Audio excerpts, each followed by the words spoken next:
Monday morning. We're straight back, man. Back from D.C., back from Philly. A little bit of a haze. That East Coast messing me up a little bit. I get off my diet. I get off my routine. Yeah. And the time change, I got literally about, we had a 9 a.m. flight. Yeah.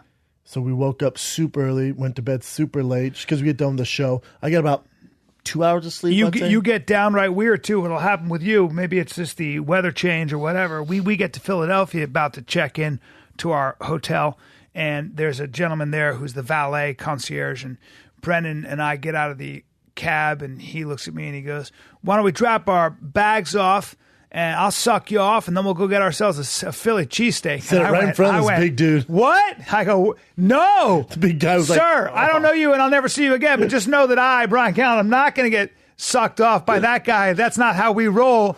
And then we get into a elevator with these two giant Texans. I know they were Texans because I asked them where they were from, but before that, there are these two giant guys. And Brendan slaps me on the ass as we get in, and he goes, can't wait to get you back to my room.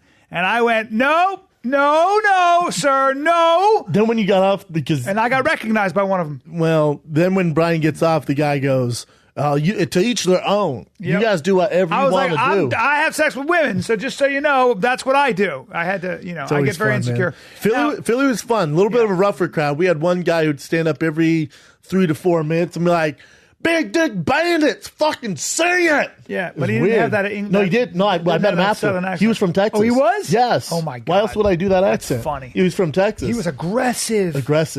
And he was screaming Philly cheesesteak, too, for no reason. Because I had one. I had a Philly cheesesteak. Philly cheesesteak! I was like, you got to shut the fuck. Finally, guys in Philly don't fuck around. Guys were like, hey, shut the fuck up. It was a fun crowd. Philly's always fun. Keep you on your toes. And then Washington, D.C., we had a gentleman reach out to us. Matt Deal, who went to the rival high school that I went to, same time too, Mullen High School. Shout out to Matt Deal. Gave us a White House he kept reaching out to us. He works for the White House. He's part of the Secret Service, right? Mm-hmm. Yeah, he's part of the security team. Yeah, he works for actually the communications team or whatever. Nonetheless, works for the White House. Gave us a private tour.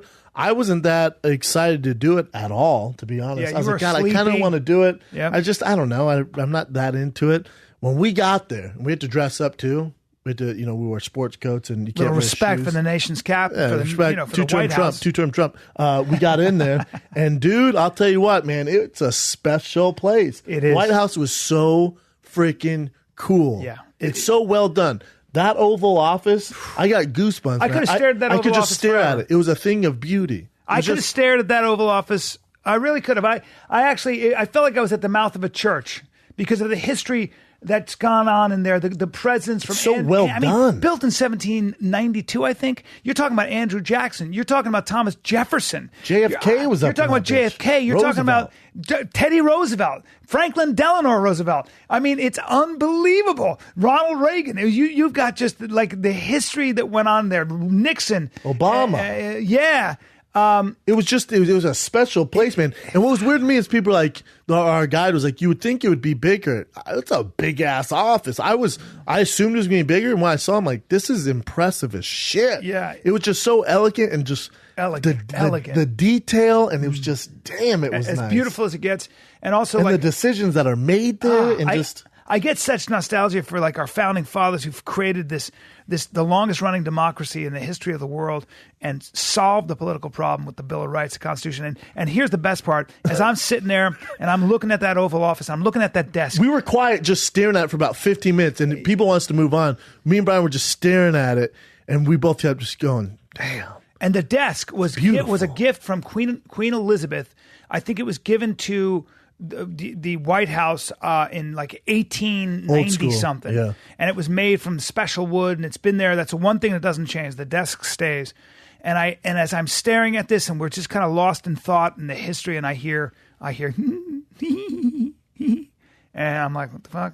And he's going, I look up, and the big man is right next to me, giggling away, and I go, what? And he goes, Bill Clinton got a blowjob right there. And I went, God damn it. I'm sorry, man. You're right, but sir. After 15 minutes. And he said it loud. I was like, After 15 minutes, my attention, I was like, you know what? And then I was like, that's where Bill Clinton got his dick sucked. Legit point, by the way. Kind of cool. It adds a little history to that. When place. you said that, I thought to myself, when the curtains closed, they had to have been, because otherwise you can see There's Secret Service everywhere. Yeah. Talk about it. My admiration for that man went up tenfold after seeing that place. Yeah. There are eyes everywhere. Yeah, everywhere. He was getting a little blowy under the desk. That's right. Now we went from there, and the Situation Room, they wouldn't let us our peepers in the Situation Room. Yep. But when you think about the Situation Room, when there's a picture of Hillary and Obama, when they're doing the Osama mission, and they're just all stressed out, well, two gentlemen walked in there. Mm-hmm. Well, me and Bryan stayed behind. We saw them open the door. But I got a little peeper in there. And both you and I looked and went, those must be some badasses. Oh, yeah. Because, if you read, there's a very good book by Bob Woodward. For all you conspiracy theorists, he actually did break a conspiracy with Carl Bernstein, the Watergate conspiracy. And he wrote a book called Bush at War. And he was in the Situation Room, in the White House, in the War Room, and everything else when they were planning on what to do after the 9/11 attacks. It's a fascinating book, one I recommend. But he kind of describes it. But the look, we got a little peek. You didn't see that. As the door opened, Situation Room, got a little peek in there. I did too. Got my peepers in there. I got one peeper in there. You had one eye in there. Yep. You got like a peeper. I got both my peepers in there. Eyes on there? Got both my peepers in there. I saw some clocks or something on the wall. I saw that. They look like almost like marine time clocks. Yes, they did. See, I saw that shit. Yeah. And then I saw a guy go, "What's up, Bryan?" And I was like, fuck. Hey, man. Not right now. It was weird. I was walking around, everyone's going like this to me. I'm like, dude, what? They were saluting. I'm like, what? Yeah. And they went, "You're the Godfather podcast." I went, whoa. They did say that. They did say that. And it's also important that a lot of guys, there's been a lot of rumor, like, what were Bryan and Brennan really doing in the White House? That's confidential. Were you guys actually involved? That's confidential. Hey, guys, I promise, we weren't doing anything.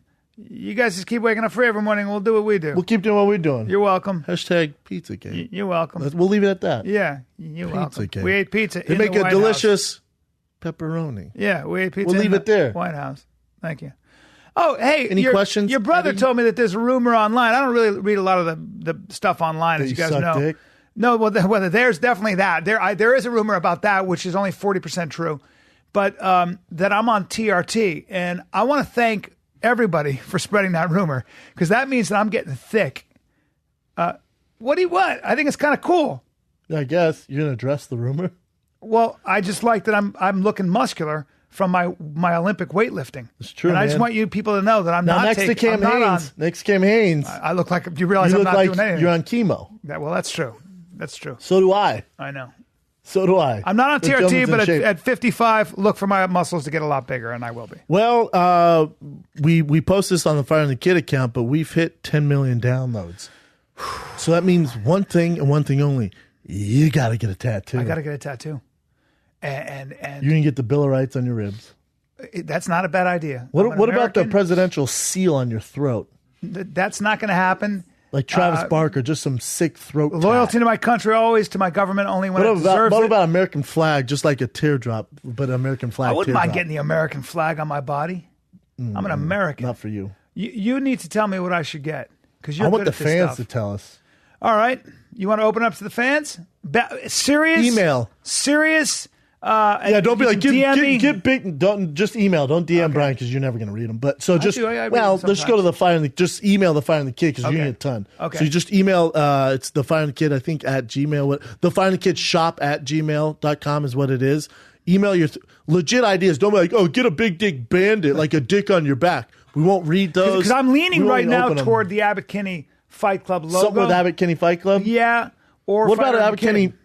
Well, it's the same thing. Street sign. I like that, but I want something to do with our podcast. Well, I might have to get tattooed too then. Yep. Will you match tattoos? Where do I get it? Your lower back. You shut up. You shut up. I wouldn't mind getting it. Like, I've always wanted it like at the base of my skull. Like, not like my right my here. No, not that my is neck. So not hardcore. My neck, not my neck. You can't get on your neck. Believe me, I'd love for you to do that. But I also care about your career. That'd be a huge no. I'm not doing it on my neck. On my. Like, you just said just below. No, I meant like between my shoulder blades. Like all macho and shit. I don't know if that is that macho. I don't know. I don't fucking know where. I don't know anything. It's ridiculous. Ribs would be macho. I am getting a tattoo because I said I would. Ribs would be macho. Ribs. That hurts. Yeah, I'll do it. We should ask Cam. He's got some good tats. He has a bunch of tats. We'll leave it up to some of the fans and we'll decide. I gotta get a tattoo. You never thought we'd get to 10 million. I didn't. And I fucking told you. You had no doubt. Of course, man. 10 we work million. too hard. I mean, I thought Our it would fans be are 5 too years from now. resilient. Fuck. It's true. We are pretty consistent, and I think we've been putting out some good content, if I might say so myself. If I may say so myself. I love Washington, D.C., though. I loved everything about it. And I'm not just saying this because we came back from there. The 930 Club is top 3 venues we've ever performed. You said that. The energy, I've never been more energized for a crowd. Yep. Things just went so smooth Great with the crowd, stand-up. great The room. people are so nice, respectable. It was the way they conducted the whole live show with Jay backstage. How about the food? They gave us fucking ding-dong cupcakes. They make 930 them. Club You know, ding-dong. they make them. They make those cupcakes at the 930 Club. How about that salsa? Some of the best salsa and chips, no bullshit, at the 930 Club. And for me, my money at 50 years old, not a big cupcake eater. I've had some cupcakes in my time. Number 1 cupcakes of my life. Damn, they were good. I ate the only whole had half of fucking it. thing. Well, on the road, man, it's so tough for me to stick to the diet. Yeah, I so know. tough. You're pretty good. I'm back but on you it just- now, though. sometimes you I'm break. back on it now. Yeah. I don't break. We eat at weird times. You're pretty good though. Even on the road, you'll have you'll have one thing. You'll have a slice of pizza and be like, "I'm breaking my diet." I'm always like, "Come on, relax." You're not. Don't. It's not like you No, go I'm good. crazy. I mean, I'm back on it today, so Yeah. we're good, man. Yeah, I'm excited about Cam Haines. dude, I've wanted him on here because for a long time. Remember, he was on the Fight Companion. I'm not a hunter. I'm by no means an outdoorsman. I'm probably the exact opposite. I love my cappuccinos. I love driving a nice car. Mm-hmm. You know, I like. You like the mousse in your hair. I'm city slicker. Yep. I'm City- city you slicker. city slicker. City slicker. Yeah, you city Mousse in slicker. my hair. I actually like squeezing live animals' noses, not dead. Yep. I prefer them to be You live. city slick Steve. I like to kiss the animals Yep. if they'll allow me to kiss them in Yep. the face and not rip my face off. That's right. Even a nice bear, if he was welcoming, I would kiss him in the face. That's right. So I'm the exact opposite of Cam, but he's such an intriguing person because on the Fight Companion, I wanted to get into it. That's really not the place, though. There's drinking. Eddie was talking about Tower 7 over to, so I couldn't get into it with Cam. So I was like, dude, I got to have you on Fighting the Kid. He's like, I'd love to come. And so he's out here. He's helping Clint Eastwood's son with bow hunting. Scott Eastwood. They're just gonna practice shooting bows. I don't know what you do with that. So he's out here, and I was like, dude, you got to come on the show. So he decided we changed. But what's crazy about Cam is he told me he had his own sneaker from Under Armour. I was like, dude, that's so badass. I said, I run a lot. I run these New Balance. I've been looking for new shoes. I was literally going to go this week and buy new shoes. And he goes, I got you. All he did is text me, I got you. That was 6 months ago. I forgot about it. And then he shows up today. He's like, hey, I brought you the shoes. Just a fucking good dude, man. Just a great dude. Gentleman. He's inspired me. I swear to God, one of my goals is to run marathons. Since my Uncle Pax passed away, I've always wanted to run marathons. I love running. My Uncle Pax organized all these marathons, stuff like that. I've always wanted to do At it. the end of your 7-mile runs, how could you feel like you could just keep going? I have no doubt you'll run. Especially if I really like commit to a diet and got down. Yeah. We do. I'm sure you can do like groups where we could get some Fighting Kid fans to do it with me, man. That'd be fun. Organize something like that. I'll cheer you even guys on. I'll even a hand out Spartan oranges. race. Even a Spartan race. They would I'll do. hand out oranges. Yeah, you sit on the side with fucking high C's. At mile and 15, I'll be you like sit, this. You sit on the side and give us fucking those fucking Capri Suns, and you're gonna be wearing fucking Daisy Dukes. Don't say Daisy Dukes. No, with your shirt off. Don't be disrespectful. Going, run, boys, No, run. I don't speak that way. Run. Don't say that. Run. No, I'm gonna go like this. I'll have lemon. And then every I'll 3 have miles, orange you're the guy that slices. sucks us off to rehydrate. Every 3 miles, say me and the sucks. fella's gonna stop off, and you suck us off. Don't say suck. Nah, off that, I'm gonna bro. get a Capri Sun and get sucked off every Don't 3 do it. miles. Don't say it so aggressively. Nah, give me my orange slices, Capri Sun, and suck this dick. No, I'm not going to do that. Then you can't be part of the team. I'm going to say this. Just 11 more miles, you fucking losers. I don't run 26 miles because I own a car, you fucking losers, and I'll give it to you. Nope, you're first team. I'll And suck off. Nope, and I'll tell you what I will do. Nah, I'll you're have the a tall, suck boy. cool glass of water. Nah, but really hey, vodka. hey, look at me. You're gonna have the tropical Capri Suns. You're gonna have a fucking warm, moist mouth. Nope. And you're gonna suck the team. No, off. I'm not gonna do You know, that. in baseball, there's the bat boy. Yeah. You're the suck boy. No, I'm not going to be the suck Yeah, you're boy. first team all suck boy. What the fuck? How did this Me and happen? Cam talked First of about all, this. your times are going to suck if I have to do all that. Your time's going to suck. No pun intended. If I have to do You know all what I mean? that. No, I'm going to be first in line. You suck me off, then I'm back on the road. That takes a long time, bro. Nah, I don't know how good I am. I'm full of teeth. Well, you better get a team then. You better recruit a team. I'll get a bunch of girls who are loose. Whatever you got to do. Fine, and I'll supervise. Perfect. And then I get to go, let me make sure everything's okay. Honey. Then we pay their bills. That's right. And then the whole team gets sucked off every 3 miles. Every 3 miles, your times are going to be the worst. And also, nobody. Not if they're good. You run 3 miles, you'll have no energy. And nobody can get sucked off. No. That's While too many being times. sucked off, you're squirting tropical Capri Sun in my mouth. That's 5 times. Well, it's, even if I do it starting at mile 11 or 15. Yeah. We'll start down the road. I got to build up. Look, bro. This is a Helps bad my idea stamina. all the way together. It's a bad idea. Well, if you want- you know, when you run marathons, your nipples get bloody.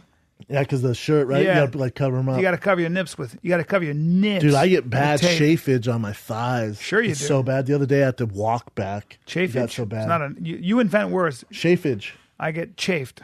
Chafaged. You get chafaged. Yeah, it's on bad. your thighs. It's hard for you to say, huh? Yeah, chafaged. Tough. Chafaged. First team all suck. Anyways,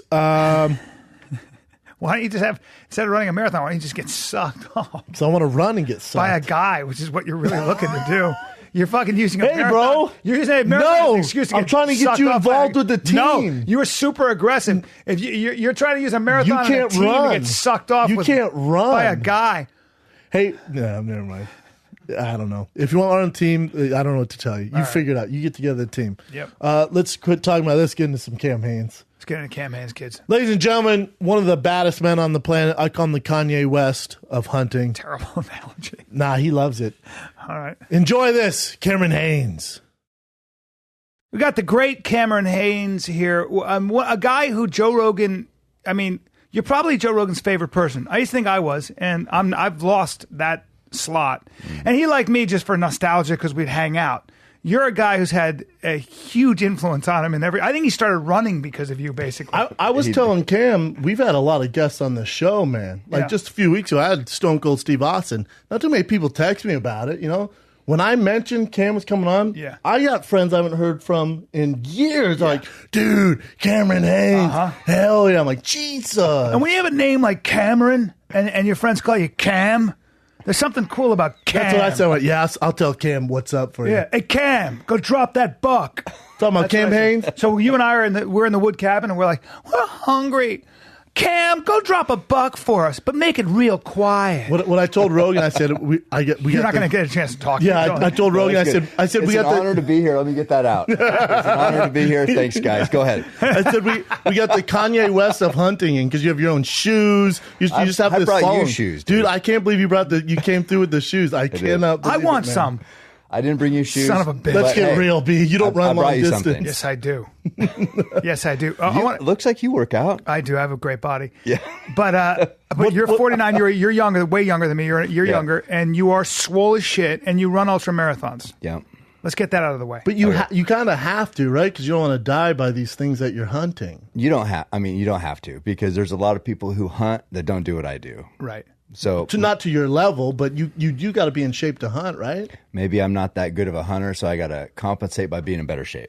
Well, let me answer for Cam. Hey, Brennan, when you take down an elk, you got to harvest the meat, and harvesting the meat is a physical activity. Cam, take it from there. They're big animals. I mean, when you get an animal down that's 800 or 900 pounds and it's just laying there, and you're like, I mean, even their hide is thick. So you got to have a super sharp knife, and you start basically cutting that animal up. You get the hide off. So you have a hind quarter. You're cutting that off. A hind quarter on an elk will weigh over 100 pounds. So 100, 75. Then you got all the meat on the carcass you're taking off. So you're bent over. You think you've ever had a sore back? Mm-hmm. Try bending over working on a bull elk for. And Steve Brunella said that a lot of times when guys get taken out by a bear, it's because they're so involved in eviscerating this. They're taking out the bear smells. It comes along, and goes, I want that food, right? Do you ever worry about that? Yeah, not so much in the lower 48. When I've hunted Kodiak Island, they have the big brown bear, the big grizzlies up there, right? Boys.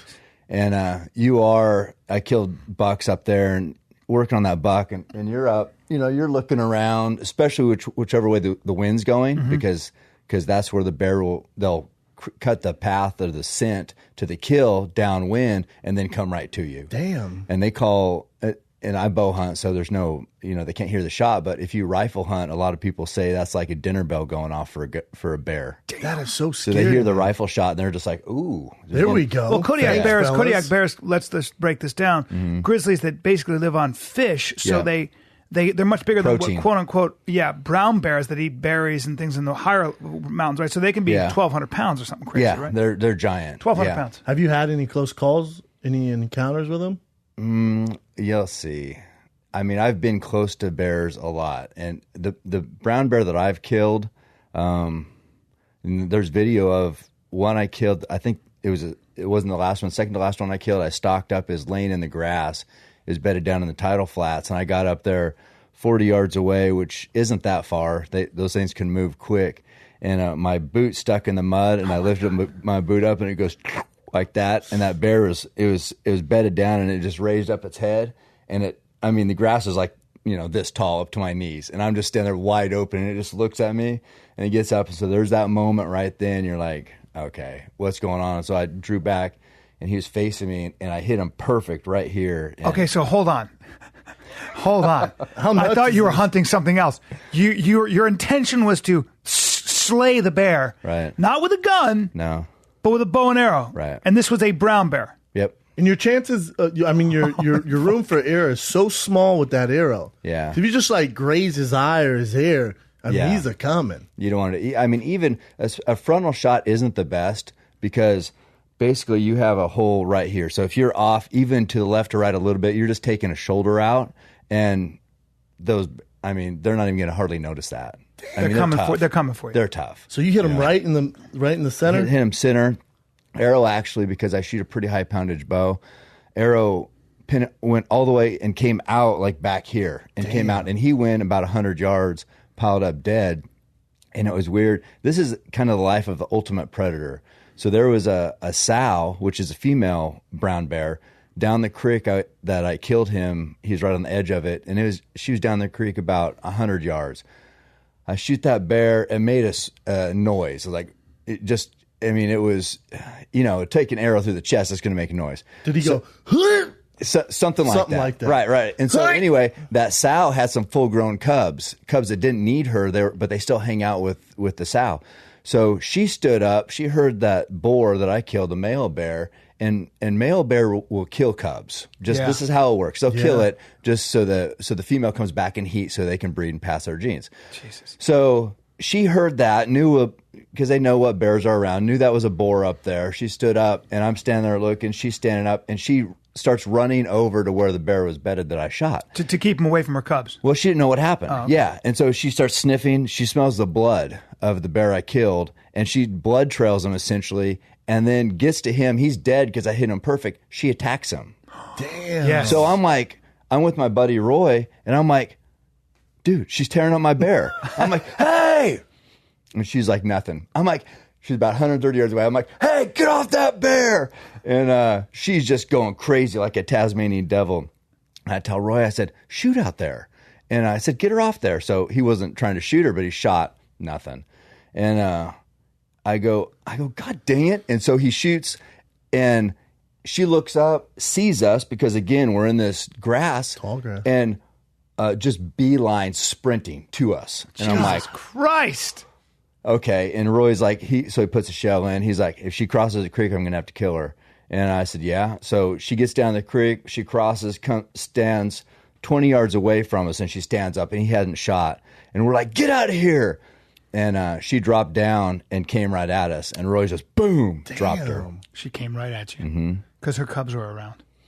It was just, it was like a combination that the boar made the weird noise. She smelled the blood. She saw us. It was like all that stuff was too much for her to process, really. And she was old, probably cranky. I mean, really, like probably a 20-year-old bear. And it was just, so. The perfect storm. What a bummer to kill her, but I guess it sucked. It was just like me and my buddy Roy, we had been in situations like that quite a few times. I mean, like intense stuff, not like charging bear. I mean, that's happened too, but it wasn't like we were like, oh my God, we could have died. I mean, I was just like what you said. I was like, I go, fuck, like that. I said, dude. And he goes, I had to. I said, I know. I said, I just didn't want to have to kill another bear. I know. What are you going to do? It's like you were the bear there. Though. Yeah. So it's just like but see. Now my question is, how far away were you from the male grizzly that you killed? 40. You're 40 yards. Now a human being can run 40 yards if they're fast at 4.6 seconds. I believe bears are faster than humans. Yeah. So why don't we cut that down to 3.5 maybe? Right? Fast. Is that fair? So you have and we also know that bear ran 100 yards with an arrow that went through its body. If that bear had said that pain came from that dude in the hat with the tits, you got some tits on you, bodied up, and bodied up. He's 49, but he's I haven't seen. He's in his bear's mind. He's going. I haven't seen 18-year-olds built like that. He comes at you. You got 3 seconds to drop him again. Now you got a rifle behind you, obviously, but Roy was up. He wasn't with me. He was up on the hill a little ways away. So now we're even more danger. You got 3 seconds to notch an arrow, and chances are that ain't going to happen. No. I mean, it's and normally that's you pretty much try to avoid shooting a lot of times bears, whichever way they're facing when they get shot, will go that way. So it was pretty rare for him not to come, even just come towards me. And yet you took the shot. Yeah. So I'm fascinated with the Zen state you're in. And because, the other thing I was thinking about when we did this is I said, I'm a comedian. I got in trouble for being a jackass my whole life. And nobody in school says, keep doing that, you're going to make money. Brennan's a fighter, now a comedian. Yeah. But same thing. I mean, Brennan punching people in the face and now doing comedy. So those are pretty weird, rare things. And everybody, don't do that. That's crazy. You're a professional bow hunter. Yeah, well, he's the best in the world. Well, that's what I'm saying. Maybe I'll be a comedian later, right? Is that where you're going? No, what I'm going is what I'm fascinating about is that, no one tells you, if you say to anybody, when you're a young man or a kid, I'm going to be a professional bow hunter. I'm going to make my living with bow and arrow. Yeah. I'm going to go, we have to have a talk with this kid. We've got to have him sit down with somebody. And yet you do that. Yeah. And that's a rare person. It's a rare personality because, not only do you run ultra marathons, but you take a shot like that, right? So what's an extremist? Well, or just somebody, what goes on in your head there in that moment? Because the stillness that you're dealing with, that Zen state, I would imagine. Yeah. Tell me what's going on there. I don't know. I don't feel nervous in a situation like that, even though you probably should. I just feel, I feel like that's sort of what I'm here to do. So that's what I'm good at. I mean, I did sports growing up and all that, but I felt like when I started bow hunting, okay, I'm good at this. This is what I do. You had a knack for it right away. Yeah, I did. I started killing and was successful right away, which, I mean, killing, that's what it is. It might sound good or bad to some people, but hey, that's how you measure success with a bow. And so I started killing right away, and I was, people get what they call buck fever, which, they get chances at shooting an animal and they're so nervous. I got it. Okay. I saw a huge buck. Oh, right. Yeah. Montana, dude. I was shaking. Right. I had this perfect shot, and I swear to God, now I'm not an experienced hunter, but I couldn't keep the scope steady. I was shaking because I wanted it so badly that there's no way I could take the shot. I was shocked at my own panic. Yeah. And 3 days after that, I obsessed so badly that I couldn't sleep the night before I got finally got my doe. Not a long shot, but I was so nervous that somebody on camera was going to catch me being a bitch and not being able to. I'm serious. Steady that bow. So I meditated all night. So I can imagine you never had that. I'm not going to say I never had that. I don't have that now. I mean, it's adrenaline. I mean, once that adrenaline starts racing, and so then you take. I mean, I've had people that I've taken out that wanted a bear hunt, and they're like, well, because I go and I black bear hunt every year, and I always sit on the ground, and I like those bears in close just because I sort of just like that. Hold on. We got to go with them. That's a T-shirt. That's a T-shirt. I like those bears in close. I like to sit on the ground because I like to get them in close. Yeah. Excuse me? Right? That's my tattoo. I like to sit on the ground, and I like those bears in close. Well... So, and people that go with me, they say, I want to do that too. And I'm like, I said, that's fine. I just would suggest getting up in a tree stand. Sure. Because I'll say, do you deer hunt back home? It's always invariably, yeah. I go, when a big old buck's coming to you, Do you get pretty excited? Yeah. Oh, yeah. I go, okay, that's in a tree stand. That's a deer. Get on the ground with a bear coming in to 10 feet sometimes and imagine what that's like. So, I mean, it's just... you're a professional. I just know that to be at my best, to take that animal out the way, I feel like it deserves, I have to be calm and make the shot that I practice, tens of thousands of times a year. I have to be calm and composed. That's experience. That comes with the experience. It does. But I feel like it's obviously, I don't want to say, I hate when people say that, but you're an adrenaline junkie, really, because you probably started shooting deer and you had some adrenaline. You're like, all right, this is getting boring. And then you just take it to the next step. But I feel like with you, like I'm reminded of the book of Five Rings by Miyamoto Musashi. Have you read that? Yeah. It's an amazing book because it talks about what deep practice is about. When he was a samurai and he would practice, he talked about how pulling his sword and striking in real situations. Like he talked about real sword fighting was very rarely parrying. There might be one quick parry, but it's whoever really gets to you fast. There's no margin for error at all. Right. But what's beautiful about the book is Rogan actually turned me on to this back in the day, is that there is that state that you transcend. You kind of get beyond even the adrenaline. It becomes a philosophy and a way of life. Do you feel that way? Yeah, I don't know. I mean, it's just like I said, it just feels like that's what I do. It's what I'm here for. It's what I'm good at. So it's just I work every day and I think about, I might be lifting weights or running, but what I'm thinking about, and all that does is, to me, those things build confidence. So I know when I'm in that, just there's a crescendo of emotion or adrenaline or whatever. I know when I'm at that point, I'm not worried because this is what I've trained for. This is what I do. So I can stay calm. Yeah, if you follow Cam on Instagram, have you seen his workout? I mean, you work out every single day, nonstop, man. Yeah, nonstop. Do you? I don't feel. And another reason, I feel like if I did what everybody else did, I would be like everybody else. Yeah, That's you know fair. what I mean. Yeah. So that's I mean, a great point. I don't want to be average. I feel like I have to. I don't feel ultra talented at anything, so I think I have to do more than everybody else if I want to achieve. Well, my you goals. have the world record. I watched that 237-yard balloon. That's shot. not official. I mean, that's to be official, it has to be Guinness Book of World Records. Do you believe the stories about like if you listen to Dan Carlin's thing about the Mongols or the Apache Comanche? Do you believe the stories about them being able to shoot birds out of the sky with their recurve bow? Is that what it's called? Yeah. I mean, they probably, I don't know if they had recurves or long bows, or I don't really know what type of bows, but yeah, I mean, people can do that. And with the recurve, it's more of instinct. It's more like throwing a baseball. So that's where shooting a bird would be more instinctual. Like with a compound, you're coming back, you're anchoring in, you're leveling up your sight. There's some more checks and balance to make that shot perfect.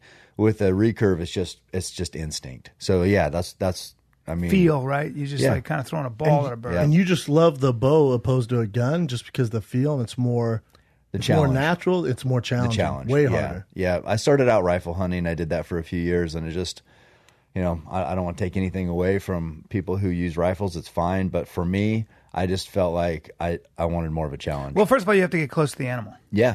And that in itself. Do you wash? Do you do something where you have to deal with the wind and what about like you have they to can get smell too, you, right? You have to get the wind right, basically, and that means being playing the wind. So if the wind, it's called playing the wind, Brendan. The wind can't go from you to the animal. No matter what you've done as far as sin elimination, because there's you can wash your clothes, you can do they sprays. Smell all that shit. Yeah, they'll still smell you. So basically, you have to figure out which way the wind's going, come in from the downwind side to the animal. Well, one of the things that, from my very limited experience, I've only hunted 4 times, but with guides who've done this a lot, try to stalk deer with a rifle. I'm talking about a Win Mag 300, where you can hit something for 300 yards. Yeah. Getting close enough for that shot. Deer in a group, they'll just stay just far enough away, and then you keep following them. And then next thing you know, and we have this on video. They're crossing the river. They're fucking swimming. I was like, are those ducks? But he starts laughing. He goes, no, those are deer swimming away from you. And they're going on the other side where you can only hit buck. Damn. You can't hit doe over there. So, Cam, I should leave my cologne at home if we go hunting? I would, yeah. All right. Well, what about hair products? Probably not either. Yeah. And basically, you still have to get the wind right, but you have like this, you have a scent or I don't know, I mean, even upwind, if you had a bunch of cologne and stuff on, they would smell it even upwind because there's just like this, there's this area around you, even with the wind right. So, I mean, you still want to try to pay attention to whatever smells you have on you. If you got gas on you, if you these parking lots have oil. So if you get your walking with your boots across the parking lot, you still want to try to eliminate all that. Yeah. My question on the way here is so lame because when you tell me that arrow went through the grizzly, this was my question. First question was going to be, now, if you shot me in the chest, in the sternum, would it go through me or would it stay in my body like the movies? My guess is it goes right the fuck through. Are you 12? I couldn't even. Would it go through me and Brendan? Well, in the movies, that's what it shows. It shows like halfway in. Yeah. But no, that thing's coming. It would blow through. I mean, it has to be amazing. I don't know what the animals think, obviously, but if you got shot with an arrow, I mean, it wouldn't even hardly slow down, but it would just be like. I couldn't imagine what that would be. I mean, I did shoot a bear. I think was Joe that? No, Joe retweeted it or something. It got people all wound up, dude. But this bear stood up, and so it was standing up, and I shot it straight in the chest, and it was just like the arrow barely slowed down, and it just Joe loves mimicking the sound it made, and this stuff kind of blew out his back where the arrow came out, but it didn't even slow down. And that was a 400-pound bear. Wow. Just. Is that the same one? The picture, it's you and it's the bear's paw. You know which one? Is that you or Rogan with that one? No. It's literally like a kid's hand. Oh yeah. I was holding up. You. That's me. That was brown. That was a big brown. His hand bear. is like fucking this. Man. Yeah, they're huge. What are the? Give me the dangerous animals you've hunted. First of all, water buffalo. They say the most dangerous because you have to follow them. If like when you shoot them with a rifle.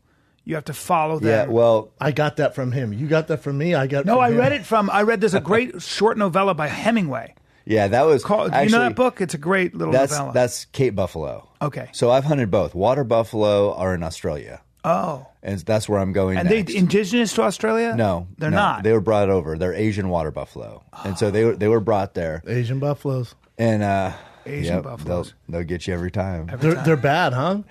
Not like Cape buffalo, right? Not Cape buffalo are like water buffalo on steroids. I mean, Cape buffalo they call them Black Death.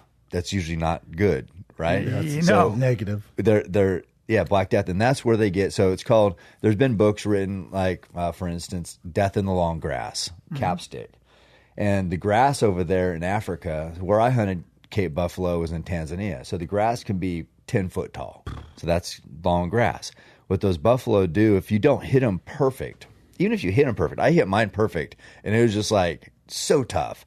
But anyway, if you don't hit those things perfect, they'll go in the long grass, and they go, and so they're bleeding, and they do a little button hook.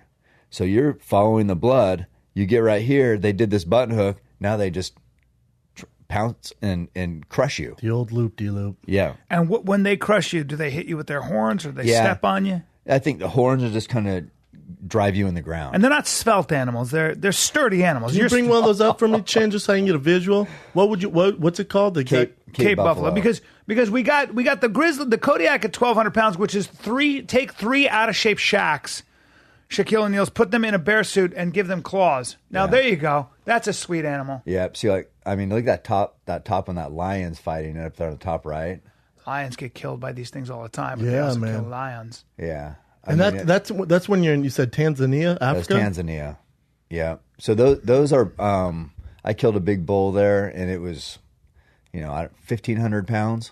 And you eat the meat? Is that meat good or? It's not the greatest. It's tough. What we used. Oh, look at that! God, that's just nasty. That's actually fake. That's fake. But I've seen some shit like that. Yeah.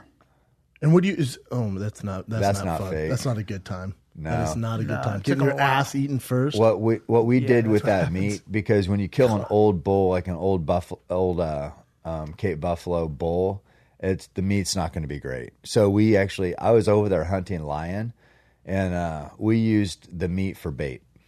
So when you say you're hunting lion, how's this even come about? Like, does someone from Africa, is it like the bat signal, the cam signal? Like, how does you going to Africa hunting lions even come about? A friend of mine had been over there and hunted lion before. So it's, in Tanzania, hunting is pretty much their resource. I mean, there's not a lot going on there, right? So without hunting, it's their economy, right? Right. I mean, that's what they have. Sounds like we need to get Fire and Kid live there.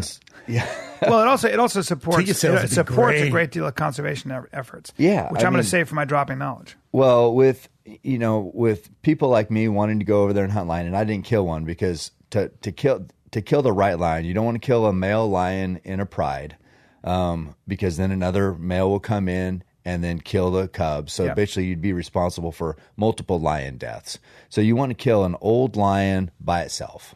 I saw one, and I got into 68 yards, and I was on the ground, stalked in, and he was kind of quartering to me, which isn't an ideal shot for a bow. And we talk about with the I'm sorry, Cam, but the fact that you're killing giant male lions with a bow. Yeah. I gotta hear this. I'm sorry. I had to take a minute. I gotta get this story, man. God, I'm producing estrogen as we speak. Keep going. Keep going, Cam. Right. So, I mean, it wasn't ideal, so I didn't want to take that shot. It went in the brush. I followed it, got to about 50, but there's brush, so I didn't end up getting a shot at a lion. So that was my lion hunting. But without people like me over there, there's no value on lions. Mm-hmm. So when there's no value, nobody's worried about if they're being poached, right? Exactly. So, I mean, that's where it all goes downhill. There's no industry. The economy is affected because the people over there, you can't go get a job. I mean, there's nothing to do. There's no job there. They always say nobody's going to starve to protect a lion. Right. And if you don't create a financial incentive to have lions there, which come from European hunters who pay a lot of money. Yeah. You're going to have what lions will be treated like pests because they kill livestock and things like that. Right. One of the things that National Geographic is tracking now, which is really fascinating, is that because the white rhino is so hard to keep alive, right? Because of rhino horn fetches such a price, you have criminal syndicates. They're very organized. Mm-hmm. So now what they're doing is they're breeding white rhinos on farms, cutting their horns off and just selling the horns. But what that does is that if you can get your horn farmed, why would you take all these risks to go out in the wild and figure it out? It also brings the price of the horn down. Kind of like legalizing drugs, right? There you like go. marijuana. And there you go. And so what they've tracked, market. and National Geographic tracked how as they started farming white rhino horn, the number of poached rhinos went down, which is kind of counterintuitive, but it makes sense. Have you ever had an offer came where like, I'm not hunting that, man. That's too crazy. No. Like, who's your friend? Like, hey, let's shoot giant alligators underwater. Let's take it to another level. You're like, well, no. Come on, I got snorkels, man. My bow doesn't shoot underwater, yeah. No, I haven't turned down a hunt. No, I like hunting dangerous animals. I like the biggest challenge, and it goes from training to hunting to pretty much everything. I just like the test. And so, but I want to bring up the point that you mentioned about the value of the animal. When we were over there, there was a dead elephant. Somebody snuck in there, killed an elephant, cut off the tusk. Damn. And so I said, what are those guys who came in and poached that? What are they getting for those tusks? A big bull. And selling them, they can get, they said $200 for the ivory. Whereas if a hunter goes back there, kills a big bull elephant, $50,000 to $75,000. There you go. So what's helping the economy better? Yeah. Exactly. And that's hunting. So I did this whole research thing because I was on Dr. Drew one time talking about, I think it was when Cecil the Lion was out. So they had a bunch of psycho freaks on there. Yeah. And anyway, so I had some stats on Tanzania and how much it impacts the economy there. And it's just, that's all they got. That's all they got. That's all they got. Have you ever been approached to hunt elephant? Why would you hunt elephant? Same kind of reason with the big bulls and they kill the younger ones, or? There's some why areas. kill an elephant? There's some areas where elephants, do a lot of damage. There's too many. You can imagine how big an elephant is and what it can do to croplands or habitat. And there's just too many, so they just need to be culled out. And then when you cull, you want to take the old bulls that are past the breeding age, and so there's value to those. So there's people who do want, as a trophy hunt to go over there, and then a white hunter might go over there, kill a big bull, and it might be just a hunt for them, just for the trophy, but all that meat goes to the village. And gotcha. that is so valuable to them, because when we were over there, we had to actually deal with poachers that had guns sneaking in, and they weren't some syndicated poaching ring. they were in there. They just wanted protein. They wanted to eat meat. That was it. So they kill these animals, and they have burlap, like gunny sacks, and they will stay there, hang the meat up in the branches, let it dry out, put it in the burlap sacks, and then hike it back to the village, 50 miles, and sell it. Yeah. So they're just there killing for meat. Yeah, in a business, make a living. And it's not, it's not like you think the ivory and all that. Because bushmeat is a huge thing. There's no protein back in town. Yeah. Jesus. There's 1 million people because the malaria medicine's good. They aren't dying from AIDS like they were. People are living. So every little village and every little grass shack has like 5 or 6 little kids running around. And it's just like, they can't support that many people. They need food. See, I think that's the misconception with hunters, right? Everyone's like, "Oh, you're just out there for the game, for the sport, killing these innocent animals." It's like, not really. Well, it's a sport, but it's also obviously there's a business aspect to it, but it's also giving back to the community, and it's also you guys aren't disrupting, especially you. You're not disrupting the way of life, Yeah, because I think that's the big hunters like you guys. People get so upset. Yeah. Anytime Rogan posts something about hunting or you do, I'm sure you see it. There's some of the comments on there, and people are just.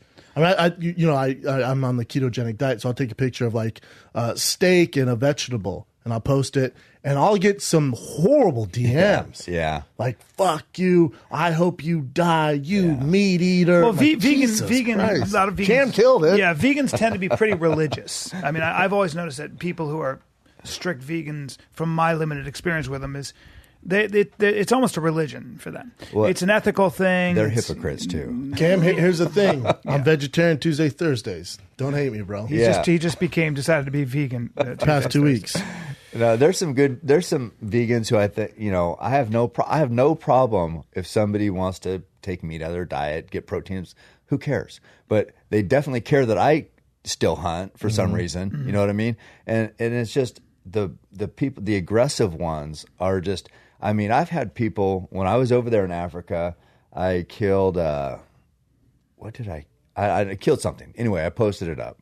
And there's people that said they wanted to kill my daughter and put her head on their wall. Jesus Christ. And I'm just like, Jesus Christ! What is that about? Well, but they're fanatics, and that's also a violent. It's their way of like backlash. Well, no, right? You're also easy to point a finger at. Like you're going to get lumped into that. He's a hunter, and you're one of the obviously more famous hunters. And you're on Rogue. You're on this show. You're on Dr. Drew. You're a badass, sponsored by Under Armour. You're one of the very, very best in the world. So it's easy to come after you. Yeah. Because Bill next door, who shoots a deer, who's a hunter, if he posts it, no one cares if you comment on his. On yours, it's going to get. They're also putting animals and people on the same level, right? And you see that a lot too. Yeah. And that's always been. See, a lot of vegans tend to be very compassionate people. That's a huge part of their personality, it seems. But they're also pretty fanatical, from my experience. And again, but that's the same with anything. Like sure. whether you're team meat, team vegan, team Denver Broncos, team whatever, right. You're gonna that's you're gonna defend it, man. Yeah. But the issue becomes when they think they're better than you, or you're a bad person, or they want to kill your daughter and put what? Yeah. The hell but they should also understand, and this was part of what I was going to drop as knowledge, but it doesn't matter. But that the conservation that goes into our national parks. Teddy Roosevelt was a avid hunter, and he put aside, I think it was 23 million acres that can never be touched. I mean, pristine acres. I have the stats, but like essentially Yellowstone and all the national parks, Yosemite. Yeah. But more importantly, the licensing fees, the tax. There's an 11% tax on guns and ammo and bows and arrows that people don't know about. That provides millions of dollars in conservation efforts. Right. So does all the taxes, the regulations that you have to pay into when you hunt. Right. Which comes out to about $1.6 billion, all of which goes to conservation. Right. We would not, again, when you create financial incentive. Value, and value, people in those communities that rely on those jobs to the tune of about 680,000 jobs that are supported by the hunting business, from waitresses to all that stuff. That stuff, when you create incentive for those local communities to keep their land pristine, stocked with wildlife, that's a much better way to do it because it's localized. Yeah. When you try to pass these giant federal laws, it's really hard for the federal government. This is another example of where big federal governments are ineffective. Bring it down to the local level because they care more about their environment and their local economy than does somebody in Washington. That would make sense. So that's something that's very important. Also in Africa, it's been shown over and over again, like you were saying, when you place a value on these animals, guys like you are coming in. It's a guy, Radiolab did a whole thing about a guy who spent, I think, almost $1 million to hunt a white rhino or a black. Knowlton, yeah. There you go. And what they didn't realize was that it was, like we were saying, it was an old rhino. And when rhinos get past their sexual maturity, they actually cause a lot of problems with the younger rhinos. They'll beat the fuck out of younger. They'll kill. They'll kill. Yeah. So this rhino was on its last leg. For $1 million, they shoot it, and that money goes towards conserving other rhinos and the environment. Ones, and it's saving the one. So you lost one that was past the breeding age, that was causing all these problems and killing. You killed one and saved the ones that it would have killed, and you contributed that.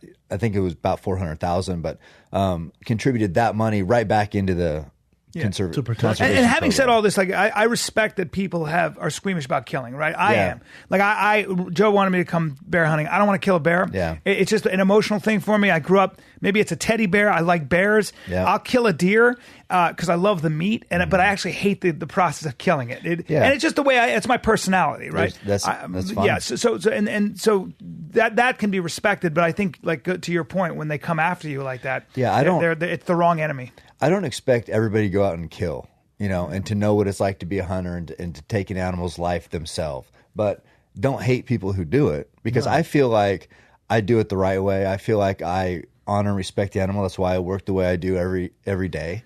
And that's because I want to be the best hunter I can be, take out that animal ethically, quickly, humanely. And I don't expect everybody to get that or to do it, but don't want to kill my family because I do it. This is what we've been doing forever. This is what man has been doing. No shit. Animals are here. We live off animals. That's how it's always been. And you can say, well, I don't hunt. Well, do you live in a house? Because if you live in a house, I guarantee that house is made of wood. When that timber was cut down, I guarantee animals died because you just ruined their habitat. And when the trees fell, it killed squirrels. So it's just like, how about the leather on your shoes? You're still responsible. Yeah, I mean, that's an easy one. So you're still responsible. If you're a human, there's animals dying for your existence. That's all there is to it. It's life, man. I take it, and I take ownership over that. I accept the fact that, hey, this is what I do.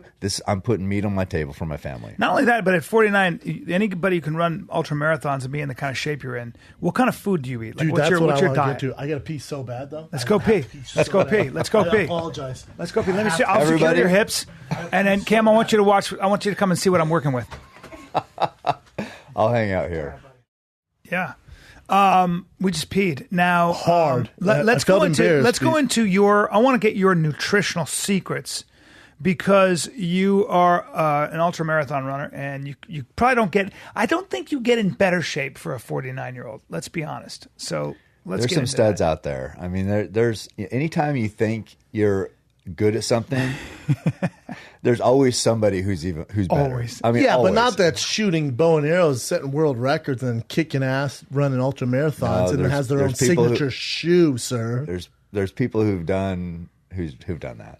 Even more. Hey, but ultra marathon means, like, what makes it? So there's marathon runners, right? Yeah. And then ultra marathon, is it over 100 miles? Like, how does that work out? 50, right? And ultra is anything over the standard's 26.2 miles. So the shortest ultra is a 50K, which is 31 miles. So anything over the standard marathon, and the shortest ultras is a 50K. So then it goes 31 miles. There's 50 milers. There's 100K, which is 62 miles. Then 100 milers, which a lot of the old school ultra marathon guys, they don't really count anything until you've run 100. Yeah, I agree with that. So they're like, hey, man. But now there's 200s. There's 200s? Yeah. Who invented that? Human beings are nuts. Kenyans? Yeah. I mean, did you run 200s? No. I did, yeah. What? Wait a minute. How much do you weigh right now, Cam? 75. You're only 175 pounds? Yeah. Damn. So you're running. Talk to me about how you train for 100-mile marathon. How long does it take? What are you eating? For my best 100 is 22 hours, 41 minutes. And that was here, Squaw Valley. Started in Squaw Valley and you end in Auburn. So over the course, you're dropping, it's up and down that whole way. I think you're gaining 18,000 feet. You're losing 21,000. So it's an overall loss, but it's up and down the whole way, down through the American River, and then you end in Auburn. So that's like the most famous 100-miler. It's called the Western States Endurance Run. And that's there's a lot of history to that. I think it started in about 74, and it's a horse race, actually. And they still have it. It's called I think it's the Tevis Cup. And they do the exact same course on horses. And 100 miles on a horse, long time, is, that is hard. That is hard. And for the rider and the horse. But that's in 74, there was a guy, Gordon Ainsley. He was in the horse race. His horse came up lame, and he's like, I'm gonna finish it on foot. So that's where the Western States Endurance Run started. And the same goal for horses, you get a belt buckle if you finish in under 24. Well, that's how it started with the Western States Endurance Run. Is you finish in under 24 hours, you get a killer belt. So a horse will take as much time as it does as you will. As a human, yeah. Is that right?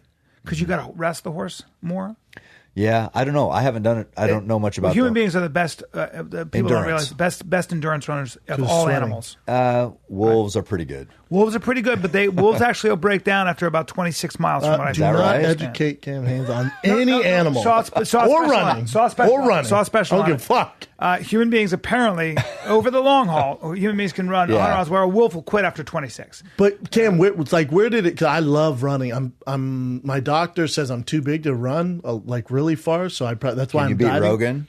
I'd say yes. I'd say yes. Really? Yeah. He can run. Well, I love to run. You've been running. I average usually between 14 and 21 miles a week. Okay. Yeah, I love it. Yeah. So Joe's just kind of got rolling on it. Joe, because of his build, I think he's probably made for it because he's a little smaller. Right. Because big guys aren't made to run far. No. But my question for you is, so I'll run 7 miles, and I'm pushing my son. I love it. In races, they call over 200-pound Clydesdales. Clydesdales. So you would compete in the Clydesdale. Yeah. Team Clydesdale. There's a shirt. You big Clydesdale. I would love to get into it. I really would.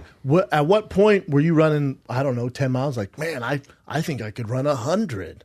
Where's that switch, or how'd you get into it? It's just gradual. It's just like starting just like you, and then you do a 5K, which is 3.1, 10K, 6.2, and then you get up to a half marathon. You're like, I need to do a full marathon. So I did that. My first one in 2002 or 2003 was my first full marathon. And then it's just kind of a gradual thing. You just work your way up. I heard about ultras, and I'm like, didn't know what it was. I go, oh, okay, let me go try that. And I remember I ran my first ultra in Corvallis, Oregon, the McDonald Forest. And I thought I was finishing 5.5 hours, something like that. I thought I am the biggest stud ever. I mean, who can run the mountains for 31 miles. And so I was getting ready to finish about a mile from the finish, and here comes these 4 guys running the other way. And I was just like, oh no, what the hell are they? So I get down, I finish, I'm exhausted, I'm just didn't have IVs, but felt like I should have. And then I finally asked somebody once I came to, I'm like, hey, I said, I saw 4 guys running back the other way. And they're like, oh yeah, they're doubling it today. I go, what? They said, yeah, they're doubling because they're getting ready for Western States, the race I was just talking about. Damn. And so they ran 62 that day to get ready for the Western States 100. And I was just blown away. I'm like, what? 100? I didn't know anything about it. So that was my goal at that time. That was 2005. In 2009, I ran my first 100. It wasn't the Western States. It was the Bigfoot 100 in Wyoming. I ran that, and then I ran the Western States the next year. How do you avoid, is there a way to run where it's midfoot strike? But I mean, my thing is your calves, your ankles, your feet. So many things can go wrong and break down. So obviously, running? yeah, right. I mean, is that the main thing you have to worry about? No, I don't even know how I run. Yeah, you just go. Man. I just run. And people have asked me, "Are you heel striked?" And I'm like, I haven't. I just run. I just run. I mean, I don't overthink it. Yeah, but I don't know, man. That's a long way to go. Part of it is genetic too. I mean, your body has to be made for it. Yeah. Or you're not running 100. Do you see any big miles. guys during these ultra marathons? No, quickly, no. Sorry. No, it's you could have been like, well, every now and then, sure. Like, at least give me some hope. Absolutely not. No, I see tall guys. Is that intriguing but to you? light. I'm obsessed with it because my Uncle Pax did it. Oh, my Uncle Pax did a ton of running. If there's any big guy that could do it, I feel like you could if you really put. But you have foot issues. I have right? no foot issues. Well, I run all the you time. You had that plantar fasciitis. What 3 years ago when I was in the middle of training camp. If you're running 60, getting ready for a 62-mile race, I would imagine, or 100 miles. Because I had it once. Sure. No, that's not the way it works. How much do you weigh?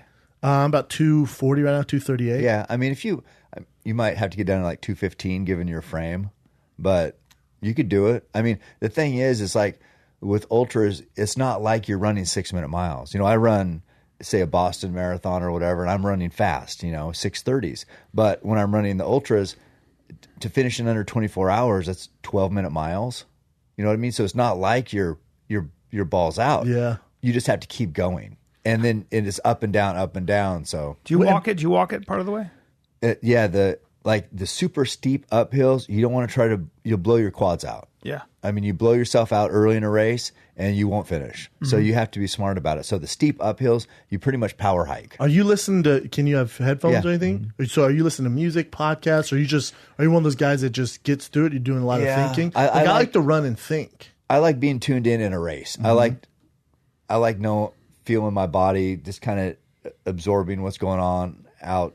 I don't know. I feel more in tune with no music. When I train, it's always music. Yeah. But I'm just, whatever. Just sometimes distracted. When I'm running, I'll have my headphones on. I listen to usually podcasts or music. I'll listen to classical music, and it helps me get creative. Yeah. But then I'll stop and I'll take my headphones out, and I'm like, damn, I'm breathing this hard? Yeah. Like, I didn't even notice it until I stopped, and I'm like, right. I'm like, holy schmoly, that is not good. We used to have this thing where a lot of times in high school you'd wrestle somebody who was deaf, from another school. And, you'd have these asshole friends who'd be like, dude, one thing about deaf guys, they can't hear themselves breathe. I don't know why I'm laughing. Cardio. So they never get afraid. So I'd always be really afraid. I wrestled 2 deaf guys, and I was always fucking like, shit, this guy's not going to get tired. He's going to go all and day. I'd get all nervous. I'd wrestle the guy who can't hear himself breathing. Sure enough, it kind of makes sense. Yeah, the 2 guys I wrestled weren't so good. What are you doing for? That's John Jones's only loss. Matt Hamill, deaf guy. Hamill, see? He whooped his ass so bad they disqualified him. Wasn't it the 12 elbow? to 6 elbows. Yeah. He in full mount. Whooped his ass so bad they're like, all right, he's deaf, stop. You lose. Get out of here. Did you, when you're running these I do feel bad for DC in this when he fights John Jones. I forget, man, how big of a fight fan you are. Yeah, like, you go to the UFCs and everything. I do, yeah. He did such a great job in this last fight. And yet he was still kind of booed. Even Rogan was like, I don't understand it. But then he kind of embraced the heel. He's like, has to. Get your academics in order, he's saying to John Jones. Before you come in here, man, you want to fight me? And then he's saying, what's the other guy's name? Jimmy Manawa. Jimmy Manawa. He's like, you don't want this. You don't want this, young man. Sit down. Manawa's not, this ain't for you, man. Like that. That's not even, that's, you want to talk about an easy payday. That's like shooting a fawn for you. Like it's for DC against Manawa. That's easy pickings. Like, I thought he was like a little, why was he so worried about all those guys out there, after the fight? DC? And even like before the fight, I was like, you're not fighting John Jones. Quit talking about it. I loved it. But this is the problem, Kim. So a lot of people go, oh, DC's on focus against Anthony Rumble Johnson because he's talking about, it's not him.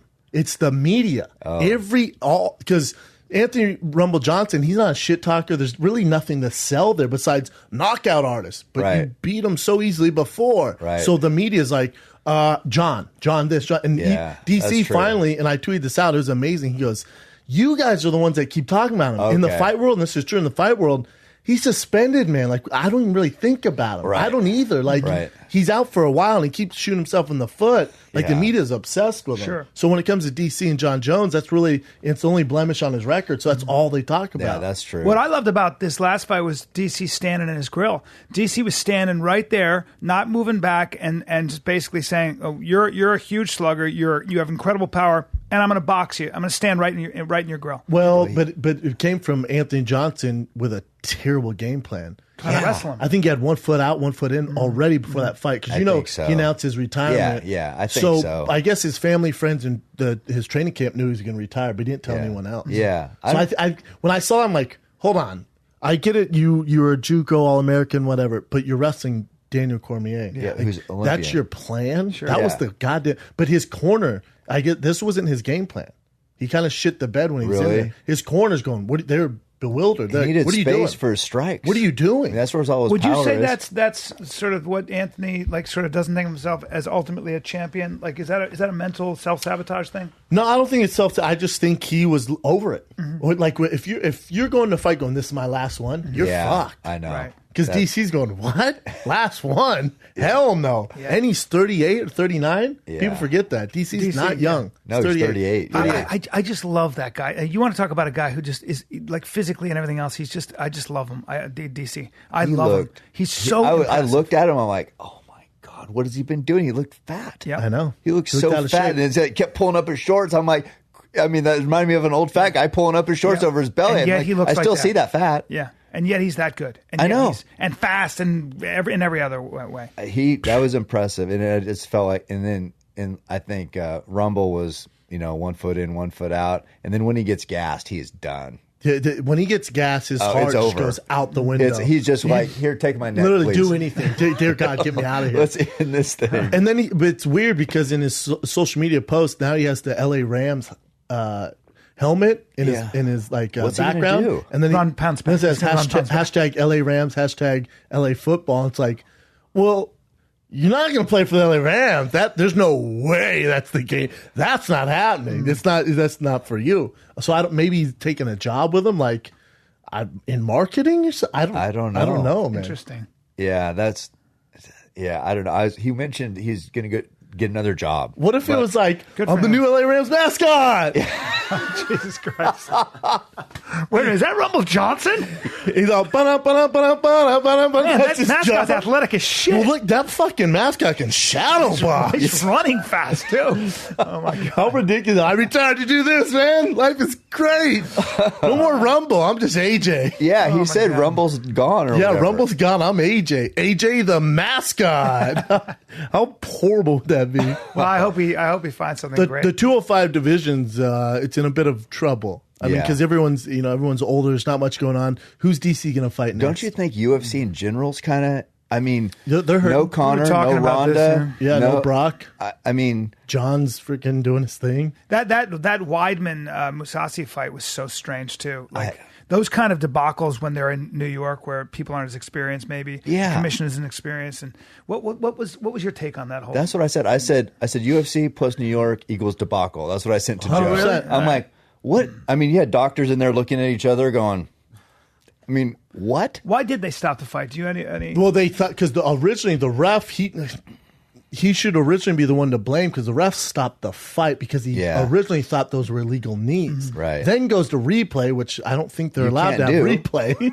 He goes to replay like it's fucking MLB. Yeah. It's like, oh, those aren't illegal, but I stopped the fight. Fight's over.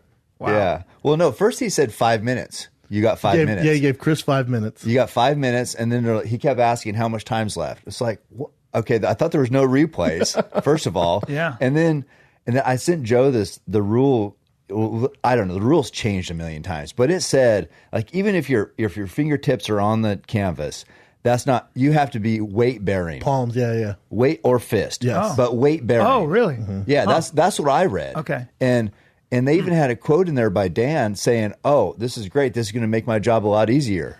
And then he was Dan involved. Margiotta, who's the Right. the ref. Sure. Yeah, so it's just like, I mean, you should be able to tell. I mean, Joe said, well, he was blocked from the view. Well, he was lit when he went to knee. He kind of pulled him up. He did. And drove his knee in there, so it was 100% legal. Both knees were legal. But if you go with the weight bearing, there was no weight bearing ever. Zero. There was just fingers grazing.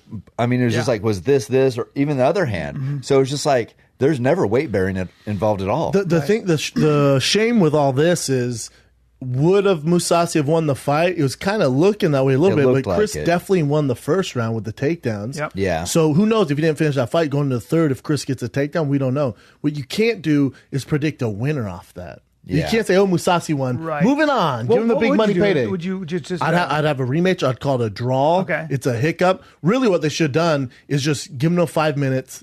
take everything out and then make him fight. Literally just go Well, would back. you start him in the same position? No, because that's a huge disadvantage to Mousasi in a way. I know, but that's the blunder there. Like that's on the ref. Just start him back in the corners, let him fight, and continue. Yeah. But what you don't do Very is strange. just announce a winner because it's unfinished business. Chris is on a 3-fight losing streak now. Musasi's contract's up. He wants Mark Hunt money, Yeah. And Dana goes, I don't think you deserve Mark Hunt money. So I don't know what they're going to do, man. Well, and they were, Chris, I don't know what, it was weird because it almost looked, and I don't know him, but it almost looked like he was playing it up a little bit, thinking he could get the disqualification. Yeah. I mean, he took a knee and he's holding his head.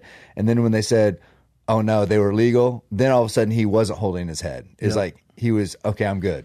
I don't know. I don't know what to make of Weidman. I was nervous. It's heartbreaking because this was such an important fight for him. He won that first round, and then it looked like he was acting up a little bit, like really playing to the crowd. And then since you saw, and I'm not saying he's doing anything, and I'm not saying he's doing performance enhancing drugs, but since USADA has come along, he does not look the same. And I'm not saying because he's doing performance enhancing drugs. Maybe it's the IVs. Maybe it's something. Yeah. But he doesn't look like the same Weidman we saw beat Lyoto Machida or that we've seen before. And they are similar fight. He just doesn't look the same. His record would prove that. Yeah, and I think that beating that Luke put on him. Yeah. I mean, those are hard to come back from. It seems like from what I don't fight. Obviously, he had a neck injury. But watching that, because remember they didn't. I think they should have stopped that the round before when Luke was in beat. mount.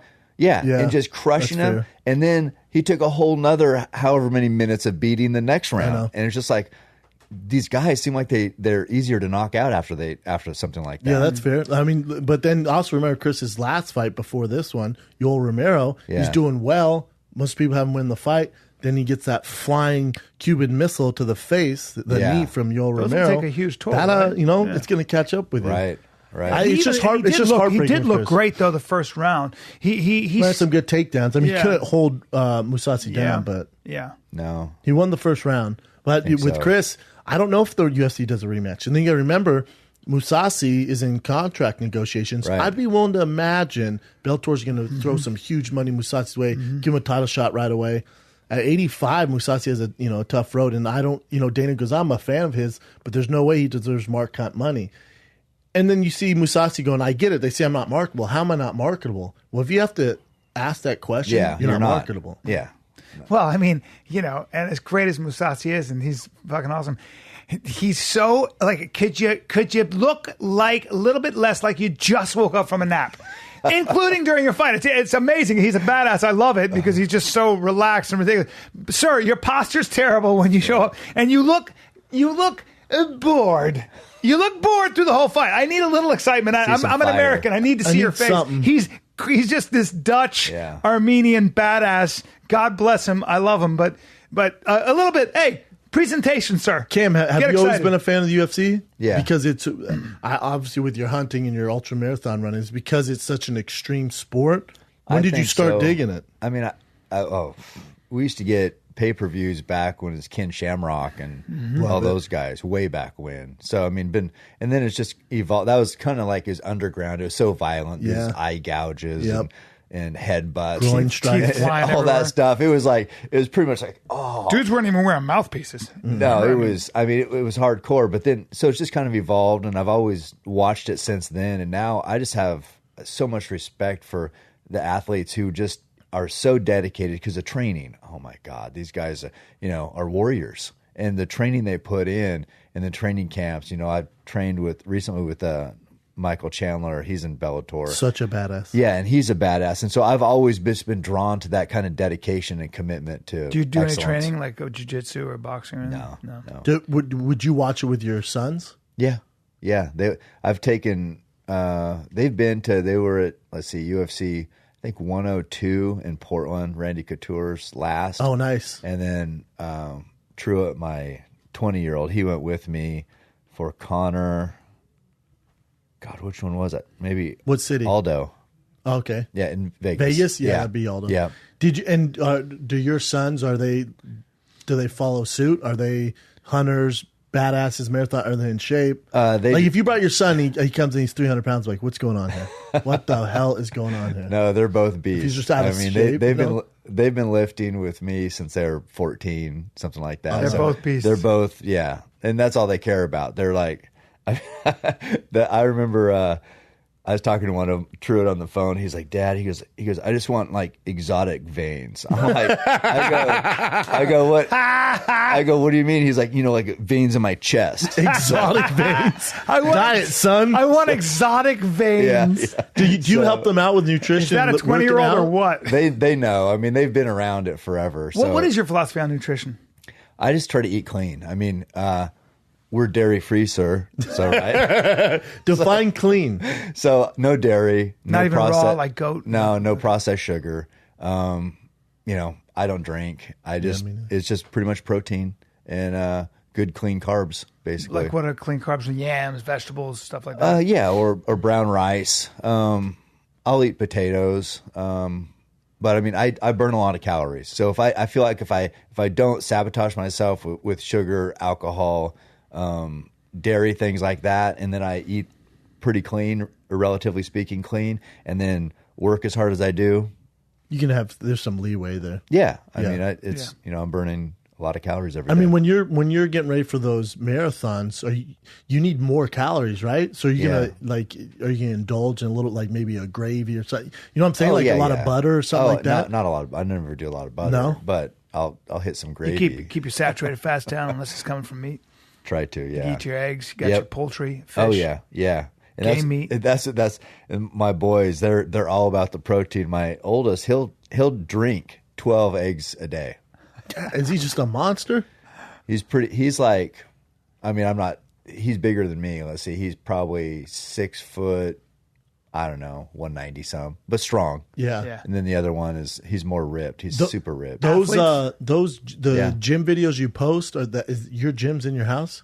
No. Oh, it's not? It looks, I thought for some reason. That's my buddy's little private gym. It's pretty sweet. So I just have a key to it and I just go work out. But pretty sweet, man. CrossFit and stuff, all that. I don't do CrossFit, but I just try to mix it up. I don't know, man. Hey, man, I don't know. Do you have your bow on you when you work out? CrossFit and stuff. Don't know, working out, man. Seems like he'd be a CrossFit. I would. He's the exact opposite of CrossFit. Why do you say that? Why would he be CrossFit? Well, he looks like a CrossFitter.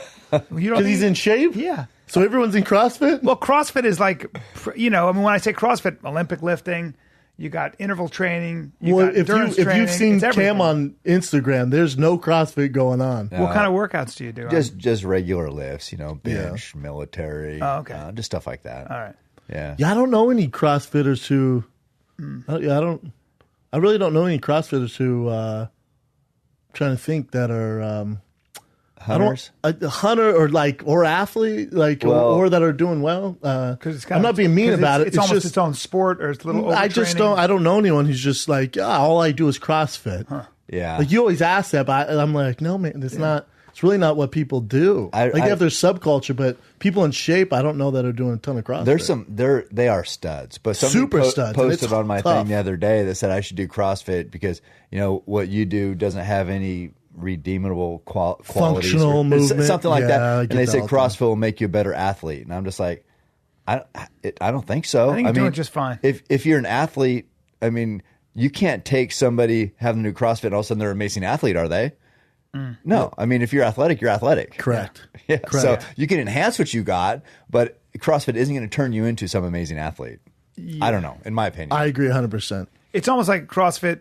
If you do CrossFit, there's probably not a lot of room for other stuff. You know what I'm saying? Yeah. They were talking about this, like a lot of the athletes were doing CrossFit, football players, and they were so tired and they were so broken down, by the time they got to practice, it wasn't really the best thing to do. Do NFL guys do CrossFit? No. I haven't heard that. No, any like big strength conditioning coach, colleges, anything like that, they don't do CrossFit. They'll do circuit training, but it's not like, they're not doing 1,000 reps or whatever the hell they're doing. Yeah. CrossFit and sports don't mix. Right. They really don't mix. That's kind of, because I figured if the NFL isn't doing it, it's not making you a better athlete because they're all about that money. And Neither are the NBA guys or name the best athlete. None those of them guys are doing those basic lifts, squat and snatch and all that, I imagine. Yeah. Oh, yeah, for sure. Maybe. Because CrossFit's kind of its own, you could say sport if you want to call it sport. Yeah. It's kind of, you got to, that's what they do. Yeah. So you're not going to do that and then go play basketball or football. And plus your risk of injury is really high. What's the best tasting meat? And I'm going to ask this because I listened to Tim Ferriss's podcast. There's a guy named Charles Poliquin, who's a strength and conditioning coach. And he eats basically only game meat. And he went through this whole thing. He said, well, the meat my favorite meat is an antelope in the north of Canada. It's always running from wolves, so there's a lot of glycogen in the meat, and you can really only get to it from helicopter. It was a whole fucking thing. And he goes, but there's one place in Montreal that I go and get the meat, and it tastes like fudge because it's so sweet. And I was like, Jesus Christ, I gotta get my hands on that fucking. Let's go shoot this thing. Right, on with that Cam, though. antelope. Yeah, with Cam, we got to get a helicopter apparently. Please. It's tough to beat elk meat. Yeah. I mean, elk. It's great meat. Had some this morning. Did you? Sure did. I raided Joe Rogan's freezer. Oh, I okay. got a whole bunch of elk, and what I'll do is I'll take elk burger or whatever, ground elk, and I'll fry it up in some butter. Yeah. And then I'll fry some raw cashews in butter as well. I'll mix that with some salt. Let me tell you something. Sounds good. Sounds nice. It's beautiful. So elk and what else, Cam? Elk, deer, caribou, moose. Bear isn't very good though, huh? Bear? Yeah. If you kill bear like in the mountains, grizzlies grizzlies aren't the best, but if you kill a black bear in the mountains that's been eating blueberries, something like that, and I think Ranella talked about this, that's tough to beat. But you have to cook it really well, though, right? Yeah, trichinosis. Yeah, you don't get trichinosis, right? Which means worms in your muscles. Do you know that? Go ahead and pass on the. You know that's what it is. They stay in your muscles for 7 years. I know. It's a good have time. you had that? No. Ranella and his whole group. They got it. They were like, dude, I couldn't. It's like you feel like you're so sore you can't move. You've been lifting, and it's worms in your muscles. That feels good. I'll go ahead and take the elk. And it takes 7 years before they get the fuck out of you. I hunt bear every year and eat it. We just cook it well. I'm up there with the rivets where Joe's went also, and we always eat almost every meal is bear meat up there when we're up there. I would love to go hunting with you, but I just feel like that's like two guys off the street asking LeBron James to play pickup basketball. No, we don't know what the hell we're doing. It's not. I like taking new people, especially with bear, because it's more of a controlled environment. That's why I took Joe on his first bow hunt was for bear, because I can be right there. We can talk about a good shot, talk about the animal, whether that's a big boar, big male, and it's more controlled. Mule deer hunting out in the wide open, not easy. You might do that for years before you kill anything. I'll pass on that. If you go up bear hunting, it's pretty high because you bait him in. And Joe looked like he had smallpox when he came back because the mosquitoes bit him on his fucking face. It was such a vengeance. Where was it at? In Canada, Alberta. Is that where we need to go? Yeah.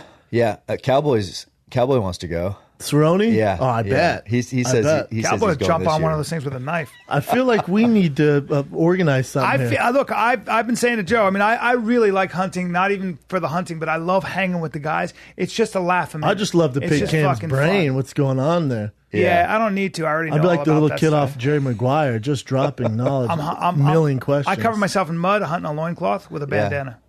Do it. Did you see? Do it. Did you see Dan Pena on Rogan? He was talking about he's the billionaire guy. No. He said that he killed a black bear. He shot it and then jumped on it and killed it with a knife, finished it off with a knife with a brown bear. And I was like, well, Dan, I don't know about that.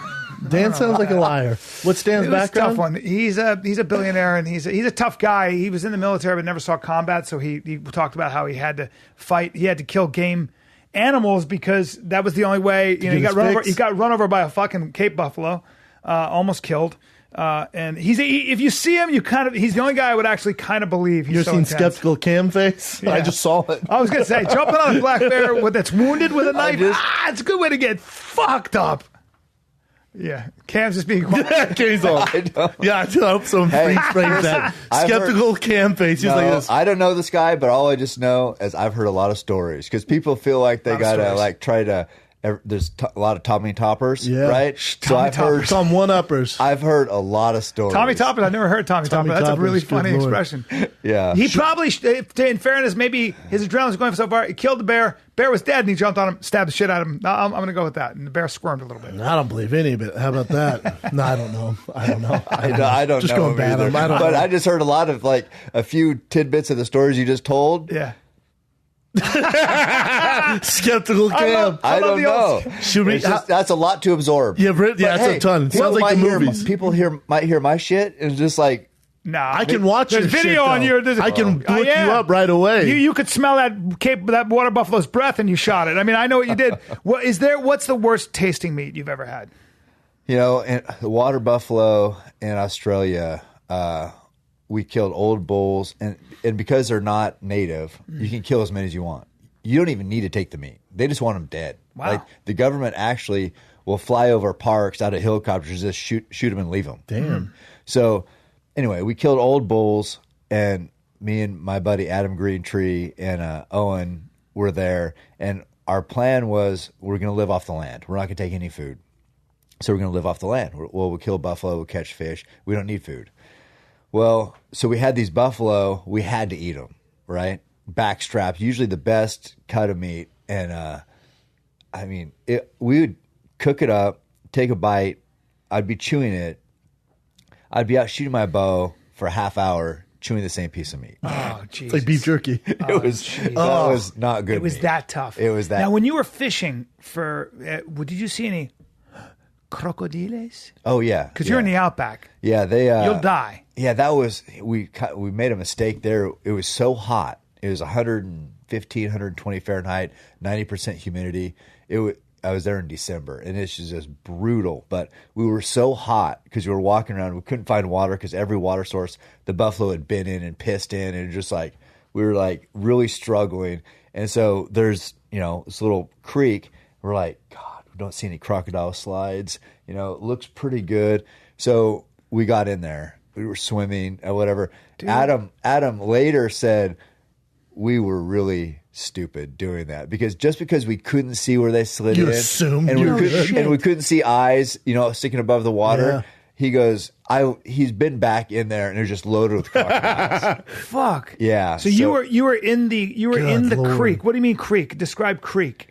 It's about maybe as wide as this room right here. So it's a fucking river. But long. Yeah, it's a river. Yeah. I wouldn't get in that water in a million fucking years. We were. Hey man, we were desperate. They swim underground. They hold their breath for an hour. They can swim, underneath.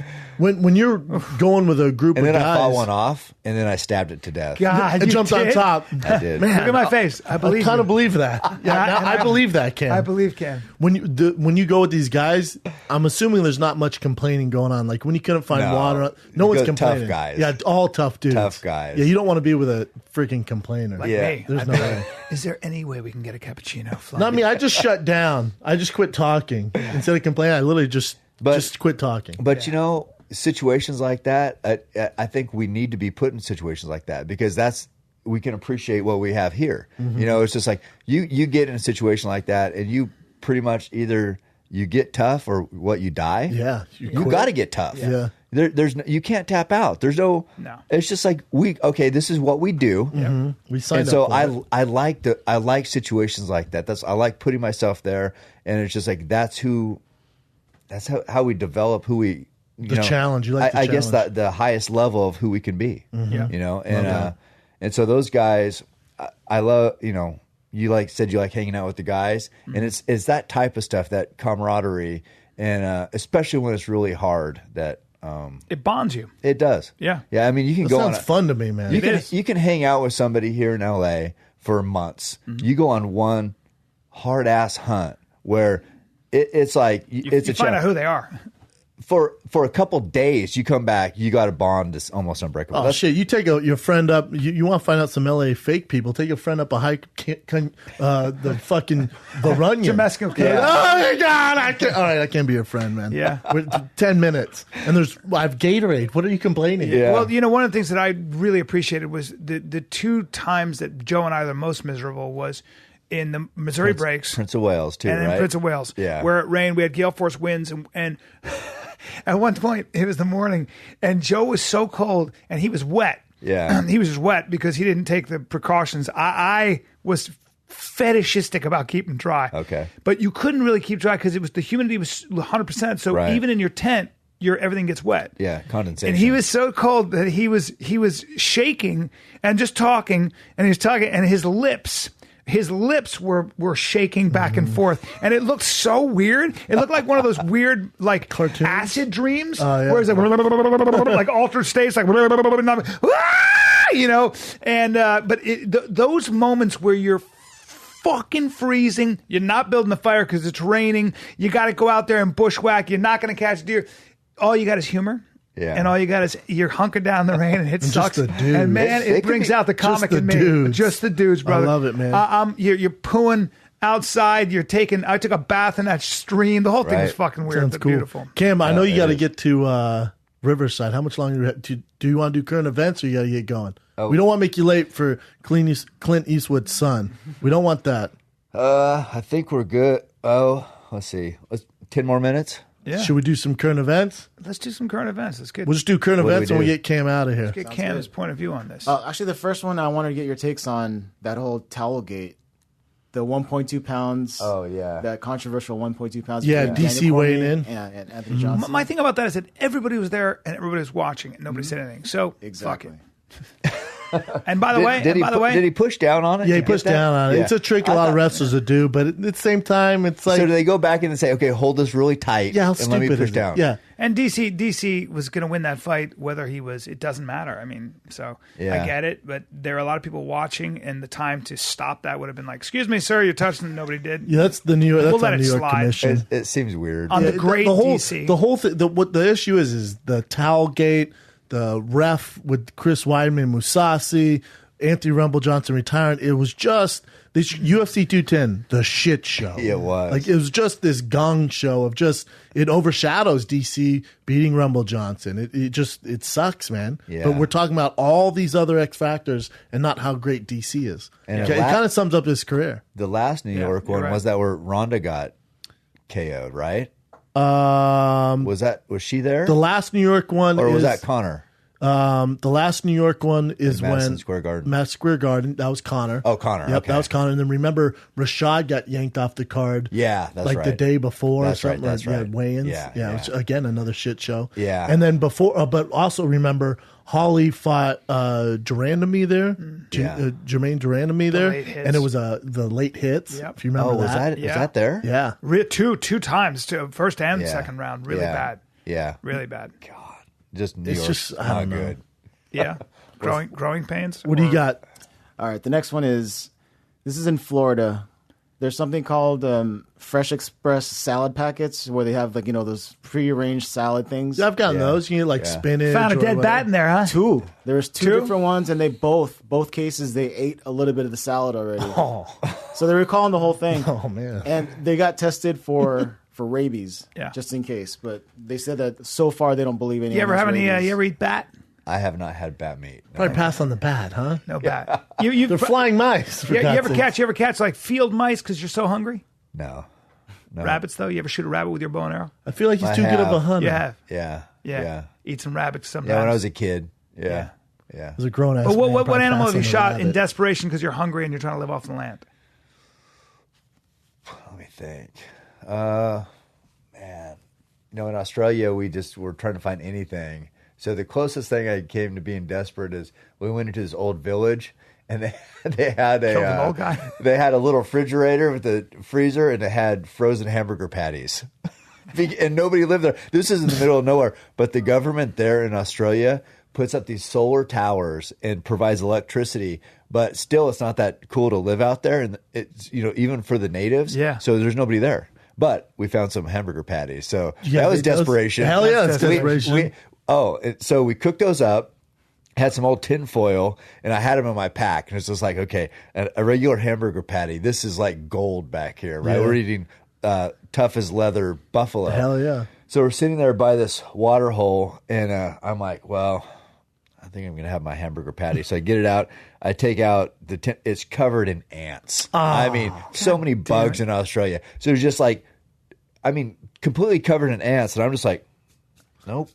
I'm eating I'm eating this my fucking hamburger thing, patty. So I ate the hell out of it. Was it delicious? You fried it up, though. It was great. You fried It was up. already cooked. Oh, it was already cooked. Yeah, we cooked it back at the camp. Yeah, and then just brought it with you. He just was carrying it around. Brennan, you want to guess what skin that is on Cam's foot? You want to guess? Because I'm going to guess, and I'll tell you what it is. It's tough. I've watched bands that are similar to that. I would say it's either ostrich or crocodile. Okay, I'm going to say alligator. Yep, gator. Boom. It's gator. Yep. But ostrich tends to be a little bit different. Was that? I have those. Those have the bumps on The them. bumps. Yeah. These bumps threw me for a loop. Those are Yeah. nice I have a boots. watch band with Those the are- bumps on it. They're not giving those boots away. What'd you drop for those That boots? was. Is that $800. current events? Yeah. What do you got for the next Keep one, going. Chin? He's tight-lipped on the boots. All right, the next one is a guy in Miami went to casino, and then you ever play the slot machines and then have someone hit the button for you? Yeah. Because it's like a fun thing to do. Yeah. Yeah. He let his friend, is a female friend, Get a little luck from her. exactly. Right. He let her push the button. He won $100,000. But since the cameras caught her pressing the button, they gave her the money. Ooh. She bailed and took off. And he hasn't heard from her. Hey, that's a woman for you. Oh, that's great. Should see ya. Damn. Damn, that's messed up. Damn. It was his friend? He was like, his push friend, it? yeah. Damn, that's dirty. Oh man. Where was this at? Miami. So yeah, because who knows? Maybe if he pushed it, nothing. It was her luck.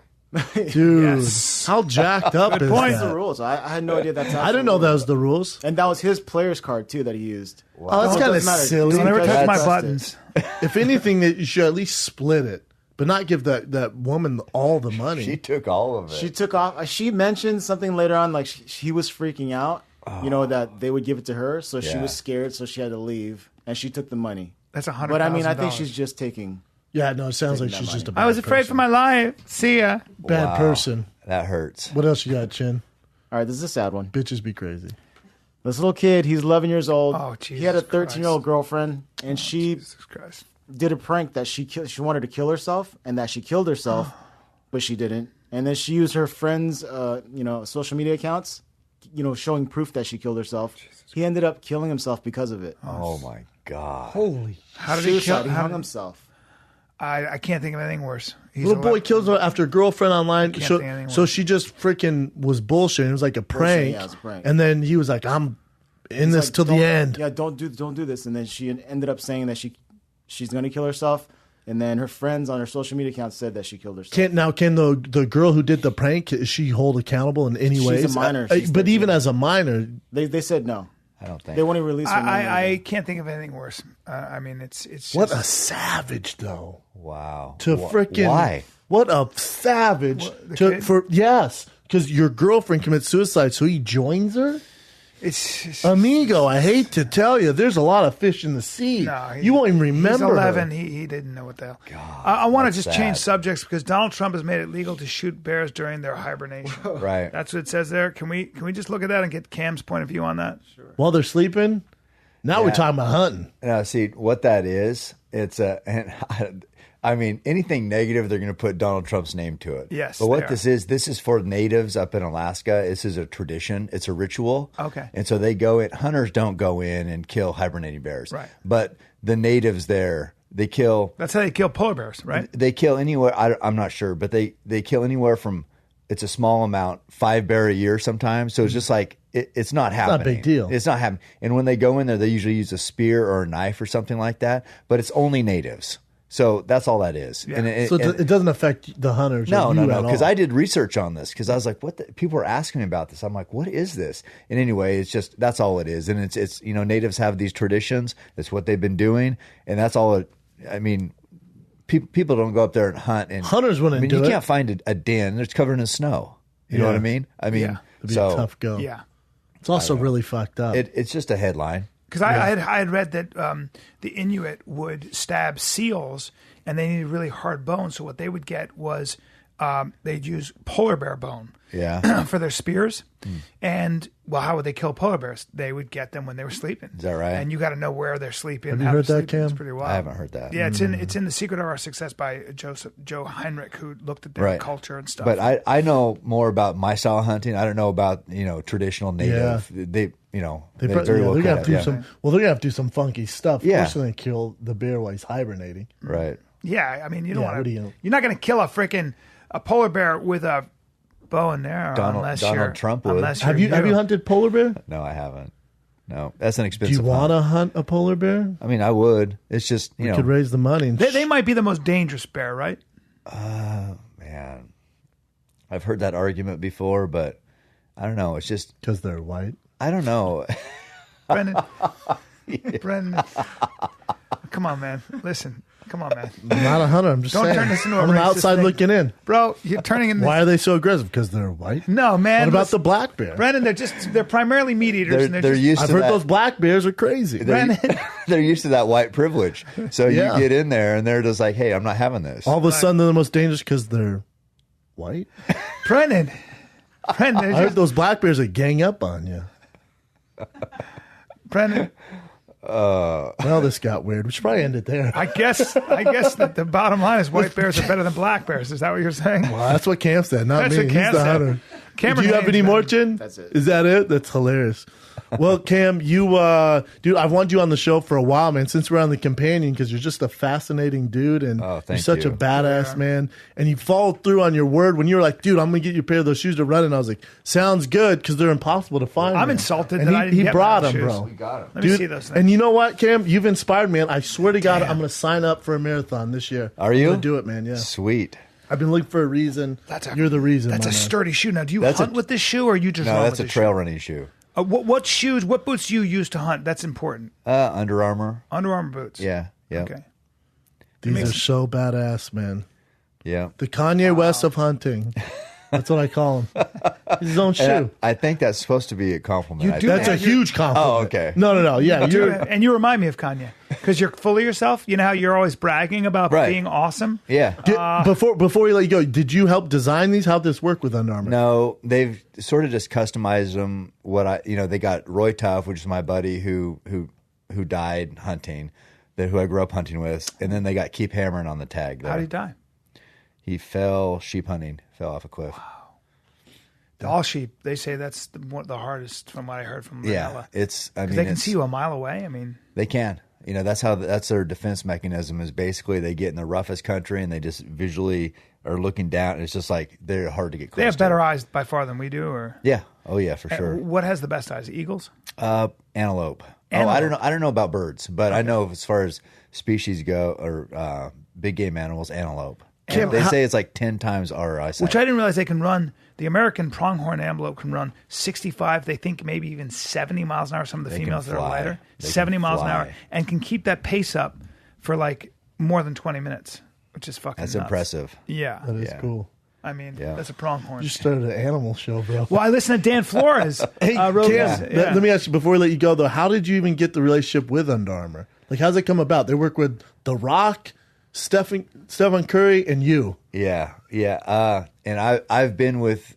They say I'm the longest tenured athlete That's so for cool, Under Armour. man. So it's been, I think, about 12 years now. Damn, yeah. Dude, So I've been with you them. deserve it, and I like these shoes. Yeah, Not, they're hey, cool. hey, They're not for waterproof, you. bro. Hey, B, look Get your hand. Hey. Take your filthy mitts off my B, shoe. look at me. Not for you. I run. Cam sales would go down if you started. Well, you don't run. First Once of my all, calves, you don't run. Once I build my feet and calves up, they get super sore. Anyways, I'm old. Cam, they can find you on Instagram, social media. Yep. Just at Cameron Haynes. They can find them at my fucking house.